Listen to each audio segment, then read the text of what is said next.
मैं समय हूं। मेरा जन्म सृष्टि के निर्माण के साथ हुआ था। मैं पिछले युगों में था, इस युग में हूं और आने वाले सभी युगों में रहूंगा। अभी तक हम जान चुके हैं कि अंग्रेजी भाषा में समय को मुख्यतः 3 भेदों में बांटा गया है: प्रेजेंट टेंस, पास्ट टेंस और फ्यूचर टेंस, अर्थात वर्तमान काल, भूतकाल और भविष्य काल। इन सभी टेंसेस के आगे 4 उपभेद और हैं, जैसे कि इंडेफिनिट या सिंपल, कंटिन्यूअस, परफेक्ट और परफेक्ट कंटिन्यूअस। तू क्यों टेंशन ले रहा है? छोड़ना। अबे यार, ये तो जिंदगी की सबसे बड़ी जंग है, अंग्रेजी में अपना हाथ तंग है। आपकी जंग को आसान बनाने के लिए हम लेकर आए हैं अंग्रेजी हिंदी माध्यम से। तो चलते हैं आज के विषय की तरफ।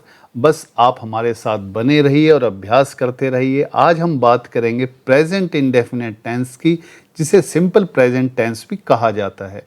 सबसे पहले बात करें इसकी पहचान की, तो इन वाक्यों के अंत में, यानी इस टेंस के जो सेंटेंसेस हैं उनके एंड में ता है, ते हैं, ती है का प्रयोग होता है। यानी कि प्रेजेंट इंडेफिनिट या सिंपल प्रेजेंट टेंस के जो सेंटेंसेस हैं हिंदी में, अगर उनको हम पहचानें तो उनके अंत में ये चीज़ें आती हैं। उदाहरण देखें, राजू पढ़ता है, वे सुबह खेलते हैं, दीपा गाना गाती है। तो यहाँ आपने देखा कि ता है, ते है, ती है, ये आ रहा है। तो ये पहचान है प्रेजेंट इंडेफिनिट या सिंपल प्रेजेंट टेंस की। अब वाक्य जो है मुख्यतः हम सबसे पहले उनकी बात करेंगे जिनमें क्रियाओं का होना या कुछ करने का पता चले, यानी अफर्मेटिव सेंटेंसेस। तो इसका जो नियम है अंग्रेजी में वो इस प्रकार है कि सबसे पहले सब्जेक्ट आएगा, सब्जेक्ट के बाद वर्ब की फर्स्ट फॉर्म आएगी और वर्ब के साथ एस या ईएस दोनों में से कोई एक चीज लगेगी। वो कब लगेगी वो अभी हम जानेंगे। उसके बाद ऑब्जेक्ट। तो वाक्य की जो संरचना है वो इस प्रकार से होगी कि सबसे पहले सब्जेक्ट यानी कर्ता जिसके बारे में बात की जा रही है, उसके बाद वर्ब की फर्स्ट फॉर्म एस या ईएस के साथ, और अंत में ऑब्जेक्ट और चीज़ें जो छूट जाती हैं उन सबको हम अंत में लगा देंगे। तो बात करें कि एस या ईएस आता कहाँ है, तो वाक्य का सब्जेक्ट सबसे पहले देखें। सेंटेंस में जो कर्ता है वो हम सबसे पहले देखें। यदि वह थर्ड पर्सन है और सिंगुलर है तो ही वर्ब के साथ एस या ईएस लगेगा, वरना नहीं लगेगा। ध्यान रखना है कि एस या ईएस वर्ब के साथ कब लगेगा, जब सब्जेक्ट थर्ड पर्सन भी हो और सिंगुलर भी हो। ये दोनों शर्तें पूरा करना बहुत ज़रूरी है। अगर ये दोनों शर्तें पूरी नहीं होती तो हम सिंपल सा वर्ब की फर्स्ट फॉर्म लगाएंगे, उसमें कोई भी एस या ईएस नहीं लगेगा। ये चीज़ बहुत समझने की है। एक बार जल्दी से पर्सन और नंबर को हम दोहरा लेते हैं कि जो व्यक्ति प्रत्यक्ष रूप से बोल रहा है, जो भी व्यक्ति बोल रहा है वो अपने लिए आई और वी का प्रयोग करेगा, और ये जो बोलने वाला है ये फर्स्ट पर्सन है। ये सीधा जिससे भी बात कर रहा है उसके लिए प्रयोग करेगा यू, तो ये हो गया सेकंड पर्सन। यानी बोलने वाला फर्स्ट पर्सन, उसके लिए जो भी शब्द प्रयोग होंगे वो फर्स्ट पर्सन में आएंगे, और वो जो सामने वाले को जो कहेगा वो सेकंड पर्सन होगा। अब इनके अलावा बोलने और प्रत्यक्ष रूप से सुनने वाले के अलावा जो बाकी बचे वो हो गए थर्ड पर्सन। अब थर्ड पर्सन में हमने ये देखना है कितने आदमी थे, कि वो सिंगुलर है या प्लूरल है, यानी एक है या अनेक है, बहुवचन है। अगर एक है तो वो सिंगुलर हो गया, अनेक है तो वो प्लूरल हो गया। ये दोनों कंडीशंस हमने ज़रूर देखनी है, इन दोनों की पहचान बहुत ज़रूरी है, तो ही हम वर्ब का सही प्रयोग कर पाएंगे। तो बात करें फिर से एक बार कि सब्जेक्ट के साथ वर्ब की फर्स्ट फॉर्म लगेगी। अगर सब्जेक्ट थर्ड पर्सन सिंगुलर है, दोनों कंडीशन पूरी कर रहा है, तो ही वर्ब के साथ एस या ईएस लगेगा, वरना नहीं लगेगा, और उसके बाद ऑब्जेक्ट आ जाएगा। अब एक छोटा सा प्रश्न आता है कि हम एस और ईएस वर्ब के साथ कहाँ लगाते हैं, तो ये अभ्यास से आप सीख जाएंगे, लेकिन थोड़ा सा आप ध्यान दे सकते हैं कि जहाँ वर्ब के एंड में ओ हो तो वहाँ पर ईएस लगेगा, सी एच हो तो भी वहाँ पर ईएस लगेगा, SH हो तो भी वहाँ पर ES लगेगा, और IX हो तो भी वहाँ पर ES लगेगा, वरना साधारणतः S ही लगता है। तो मेन बात ये ध्यान देने की है कि अगर सब्जेक्ट थर्ड पर्सन सिंगुलर है तो ही प्रेजेंट इंडेफिनेट टेंस के अंदर वर्ब के साथ S या ES लगाना है, वरना नहीं लगाना। सिंपल सी वर्ब की फॉर्म आएगी। उदाहरण देख ले हम, सूरज पूर्व से निकलता है। The sun rises in the east. अब देखिए सूरज एक है, ठीक है, अन्य पुरुष है, थर्ड पर्सन है यहाँ पर ये, तो हमने वर्ब के साथ यानी निकलना उगना उसके साथ एस लगा दिया, राइजेज। दूसरा उदाहरण देखें, मैं रोज स्कूल जाता हूं। अब मैं फर्स्ट पर्सन हो गया, तो फर्स्ट पर्सन में वर्ब के साथ एस या एस नहीं आना चाहिए, क्योंकि थर्ड पर्सन सिंगुलर वाली कंडीशन यहाँ पूरी नहीं हो रही। तो हम सिंपल सा करेंगे, पहले सब्जेक्ट हो गया, फिर वर्ब की फर्स्ट फॉर्म हो गई, और फिर बाकी सारी चीज़ें। तो आई गो टू स्कूल डेली। मेरा दोस्त क्रिकेट खेलता है। अब यहाँ बात किसकी हो रही है? मेरे दोस्त की। मेरा दोस्त थर्ड पर्सन है, सिंगुलर है, तो वर्ब के साथ यानी प्ले के साथ एस लगेगा। My friend pledge cricket. हम गर्म चाय पीते हैं। हम यानी कि फर्स्ट पर्सन और बहुवचन भी है, तो यहाँ वर्ब के साथ एस या एस नहीं आना चाहिए। हम गर्म चाय पीते हैं। We take hot tea. Baby you are my heartbeat. अरे कहा कहेगो यू इंग्लिश में? English is a very easy language. I has been teach you. अभी तक हमने सीखा अफर्मेटिव सेंटेंसेस के बारे में, जिनमें क्रिया का होना या करने का पता चलता है। तो उन्हीं का ही एक नेगेटिव रूप होता है जिसमें क्रिया के नहीं होने या न करने का पता चलता है, जिन्हें नकारात्मक वाक्य भी कहते हैं।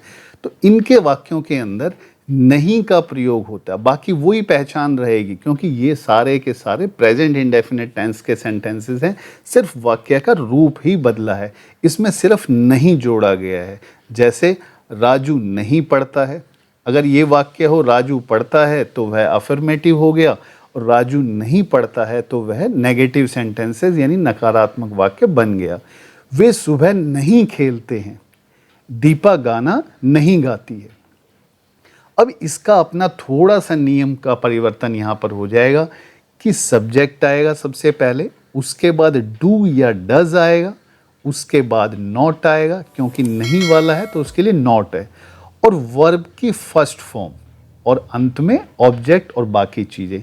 अब यहाँ पर ध्यान दें कि यहाँ पर वर्ब के साथ एस या एस नहीं लगा है किसी भी प्रकार का। ध्यान रखना है कि वर्ब के साथ एस या एस सिर्फ कौन से टेंस में लगेगा?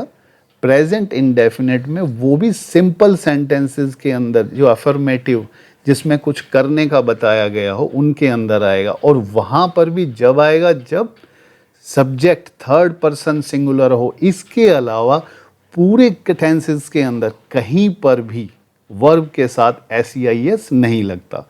तो अब यहाँ पर नई चीज़ आ गई, डू या डज, नेगेटिव बनाने के लिए। तो डू डज पर वही नियम लागू होता है कि वाक्य का सबसे पहले हमने सब्जेक्ट देखना है कि सब्जेक्ट अगर थर्ड पर्सन है और सिंगुलर है, ये दोनों चीज़ें होनी चाहिए, तो नॉट से पहले हम डज का प्रयोग करेंगे। ध्यान रखें कि अगर सब्जेक्ट थर्ड पर्सन है और सिंगुलर है तो हम डज का प्रयोग करेंगे नॉट से पहले, वरना डू का प्रयोग करेंगे। अगर इसको दूसरे तरीके से समझा जाए कि जैसे हम वर्ब के साथ एस या एस लगाते थे तो वो थर्ड पर्सन सिंगुलर के साथ लगाते थे, तो वहाँ हम डज लगा देंगे, बाकी जगह डू लगा देंगे। उदाहरणों के माध्यम से समझते हैं। सूरज पश्चिम से नहीं निकलता है, तो सूरज थर्ड पर्सन सिंगुलर है। द सन थर्ड पर्सन भी हो गया और सिंगुलर भी हो गया। अब डू या डज आएगा, क्यों? क्योंकि थर्ड पर्सन सिंगुलर है हमारा सब्जेक्ट। तो जब भी थर्ड पर्सन सिंगुलर हो सब्जेक्ट तो वहां पर डज आएगा, बाकी सारी जगह नेगेटिव सेंटेंसेस के अंदर डू आएगा। तो the sun does not rise in the west. अब यहाँ पर देखिए वर्ब के साथ हमने SEIS कुछ भी नहीं लगाया, लगाना ही नहीं है, वो तो सिर्फ अफर्मेटिव सेंटेंसेस में लगाना था।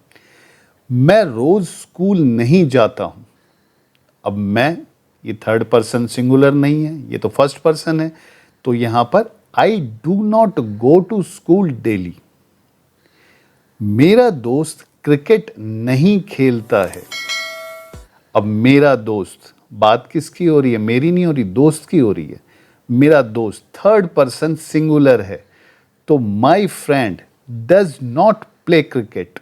हम गर्म चाय नहीं पीते हैं। We do not take hot T.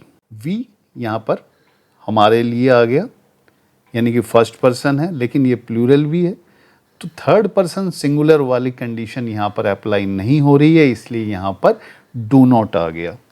थोड़ा सा कंपैरिजन से हम इस चीज़ को समझ लें कि अफर्मेटिव और नेगेटिव में किस तरह की चीज़ें होती हैं। जैसे कि हिंदी में हम देखें, वह मेरे साथ खेलता है और वह मेरे साथ नहीं खेलता है। तो अगर नहीं जुड़ गया, यहाँ पर काम के होने का पता चल रहा है, यहाँ पर काम नहीं होने का पता चल रहा है। अंग्रेजी में इसे जब अनुवाद करेंगे तो ही प्लेज विद मी, वह मेरे साथ खेलता है। अब वर्ब के साथ एस लगा है, क्यों लगा है? क्योंकि सब्जेक्ट हमारा थर्ड पर्सन सिंगुलर है। ये एकमात्र ऐसी कंडीशन है जिस पर हमें ध्यान देना है। अगर ये यहाँ पर कंडीशन आएगी तो ही यहाँ पर SEIS लगेगा। अगर थर्ड पर्सन सिंगुलर नहीं होता तो ये यहाँ पर प्ले होता। He plays with me. Next देखें, ऊपर वाले का अनुवाद नीचे दे रखा है यहाँ पर, he does not play with me, वह मेरे साथ नहीं खेलता। तो ही थर्ड पर्सन सिंगुलर है, तो यहाँ पर डज आ गया। ठीक है, अगर ये नहीं होता थर्ड पर्सन सिंगुलर तो सब जगह डू आता। He does not play with me. Does not को हम अलग भी लिख देते हैं और एपिस्ट्रोफे लगा के इसको डजेंट भी लिख देते हैं, तो आप दोनों तरीके अपना सकते हैं लिखने के लिए। वह मेरी मदद करते हैं, दे हेल्प मी। वे मेरी मदद नहीं करते हैं, they do not help me. देखो यहाँ पर थर्ड पर्सन है लेकिन प्लूरल है, तो यहाँ पर हमने हेल्प लगाया, SEIS नहीं लगाया। यहाँ पर भी हमने डू लिखा है, इसमें भी डज नहीं लगाया। मैं सब्जियां बेचता हूं, आई सेल वेजिटेबल्स। मैं सब्जियां नहीं बेचता हूं, I do not sell vegetables. तो सिर्फ आपने इतनी सी चीज पहचाननी है कि थर्ड पर्सन सिंगुलर सब्जेक्ट आपने पहचानना है। अगर वो आता है तो अफर्मेटिव सेंटेंसेस में वर्ब के साथ SEIS लगाइए, वरना कुछ लगाने की ज़रूरत नहीं है। और नेगेटिव सेंटेंसेस में अगर सब्जेक्ट थर्ड पर्सन सिंगुलर है तो वहाँ पर डज लगाइए नॉट से पहले, और बाकी जगह आपने कोई बदलाव नहीं करना। अन्यथा आप डू लिखें, डू नॉट, तो आपका काम चल जाएगा। हमारा ये वीडियो आपको कैसा लगा, अपने प्रतिक्रिया कमेंट में ज़रूर लिखें। और अगर आपको हमारा वीडियो पसंद आया तो इसे अपने दोस्तों के साथ शेयर लाइक ज़रूर करें और चैनल को सब्सक्राइब करना ना भूलें।